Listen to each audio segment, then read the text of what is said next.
Pessoal, para nossa primeira aula de comandos aqui, eu quero que a gente entenda um pouco qual o objetivo de se planejar a ligação de motores e não simplesmente só chegar e operar.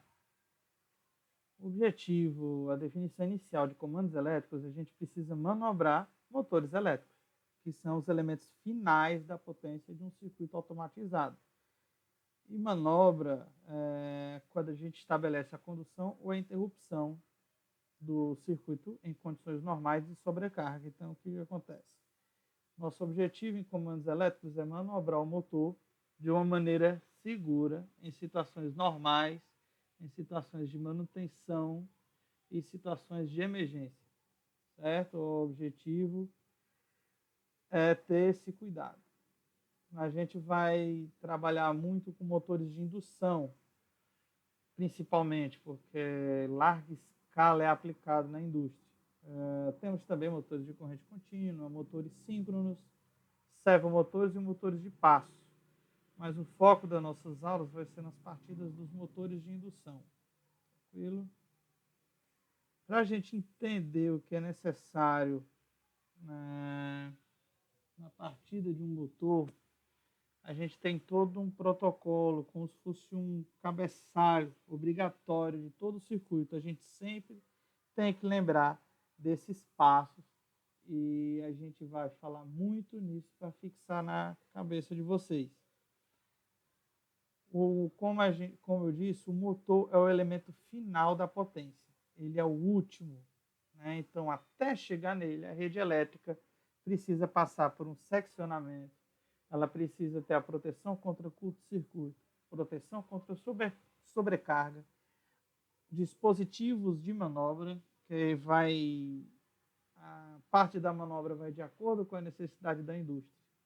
E, finalmente, o motor ou os motores. Certo?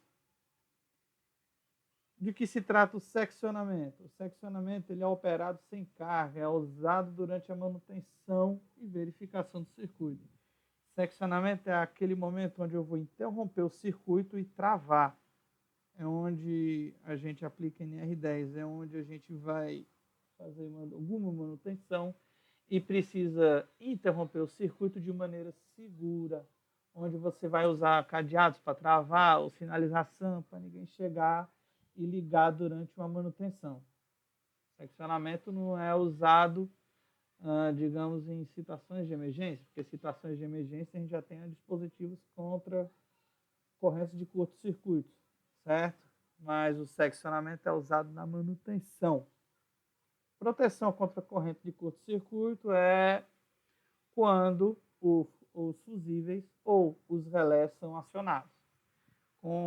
Nesse setor, a gente tem na proteção os fusíveis, que com relação aos disjuntores ou aos relés, o acionamento do fusível é mais rápido em questão de milésimos de segundo.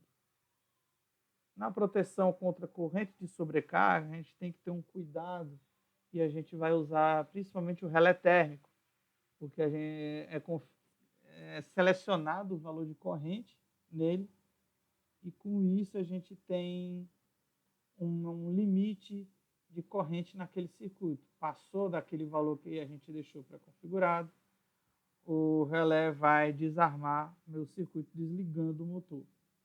Dispositivos de manobra é ligar e desligar o motor de forma segura, mas é aqui onde está também a lógica de acionamento de motor, porque a gente tem várias maneiras de se acionar o motor.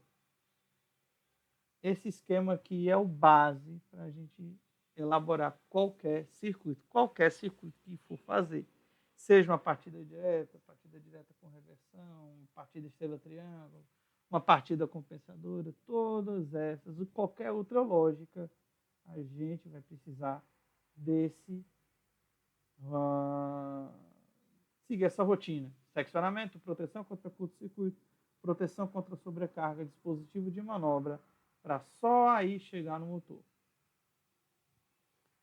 Nesse momento que a gente vai lidar muito com um elemento que ele é usado na lógica, ele é usado na força, ele é usado no acionamento, que são os chamados contatos. E ele pode estar configurado de duas maneiras. Ou normalmente aberto, e com a sigla NA, ou NO, que vem do inglês de normalmente open, ou contatos NF, normalmente fechados, ou vai estar no inglês NC, de closed.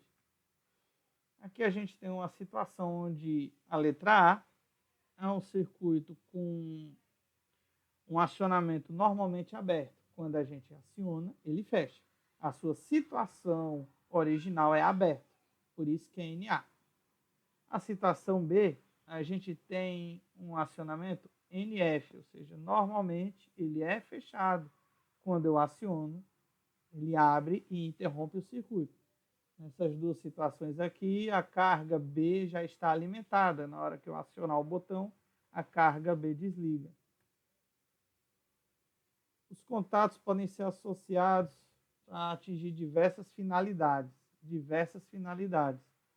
E a gente vai entender agora algumas das lógicas que a gente pode usar.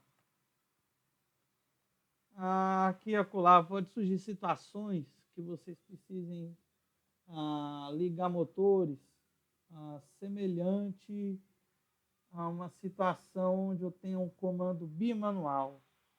O que é o comando bimanual? É quando eu vou ocupar as duas mãos do operador para que ele não faça besteira durante o funcionamento do circuito, durante o funcionamento do motor.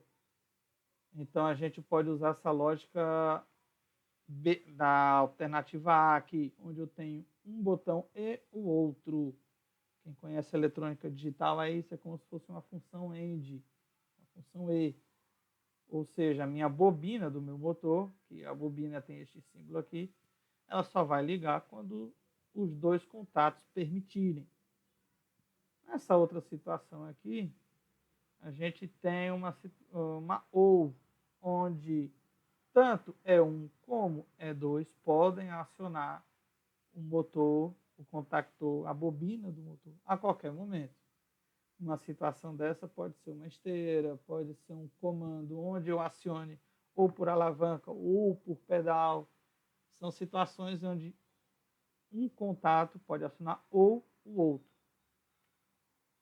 E aqui, se fosse normalmente fechado, uma situação de proteção, a gente vai ver nos próximos vídeos como isso pode ser útil, os contatos NFs, como eles podem ser úteis durante o funcionamento. Vamos falar um pouco agora dos principais elementos que a gente vai lidar, certo? Dentro de comandos elétricos, a gente tem dois circuitos, o chamado circuito de força e o chamado circuito de comando. Circuito de força é onde eu opero com tensões de 220, 380 e até 760 volts. Circuito de comando é onde a gente opera com tensões mais fracas, de 110 e 220. Tem circuitos de comando que eu posso trabalhar até com 24 volts ou 12 volts. É o objetivo principal de proteger o operador. Comandos elétricos está aí para ser o escudo de proteção do operador, porque é bem mais prático, bem mais seguro o operador manipular uma simples botoeira para acionar o motor do que ele chegar lá num disjuntor trifásico de 60 amperes para fazer o motor ligar. O cabo chega e fica com medo de manobrar um negócio desse assim tão perto. E com os comandos elétricos a gente só vai ter o contato de uma botoeira para nos auxiliar. Duas botoeiras, por exemplo. Aqui a gente tem um exemplo de uma botoeira, onde por padrão ela tem 4 contatos, sendo 2 NA e 2 NF. Quando a gente aciona, uma botoeira não é um interruptor. O interruptor que a gente tem na nossa casa. Uma botoeira, ela tem a função apenas de dar o pulso. Ela fecha o circuito ou abre o circuito só naquele instante que ela é pressionada. Como vocês podem ver aqui, a gente tem um núcleo condutor. Eu tenho dois contatos fechados, dois contatos abertos. Na hora que eu aciono a minha botoeira, o que está aberto fecha e o que está fechado abre. Na ausência de na ausência de força nesse botão, nessa botoeira, a mola faz o botão, os contatos voltarem para o seu estado inicial. Ou seja, NF volta a ficar fechado e NA volta a ficar aberto. Além da botoeira, nós temos também o relé. O relé é um dispositivo muito útil, muito danado. Ele é o principal idealizador da gente poder usar tudo isso que a gente usa hoje na indústria. Ele foi o pai do contactor, ele é o vô do CLP e assim por diante. O que é que o relé faz? A gente tem aqui uma bobina, onde essa bobina pode ser energizada com um valor pequeno. Ao ela ser energizada, o que é que vai acontecer? Ela vai atrair essa chapa aqui e o que está fechado vai abrir e o que está aberto vai fechar. Na ausência de tensão, a mola atua e o contato volta. Diferente da botoeira, neste exemplo aqui, nós temos 3 contatos. Além do NF, que você já sabe, e o NA, agora a gente tem o comum. Esse pino 3 aqui, ele é chamado de comum porque ele é comum às duas situações. Comum ao NF, comum ao NA. Isso também é muito útil. Relé tem aplicações principalmente na eletrônica.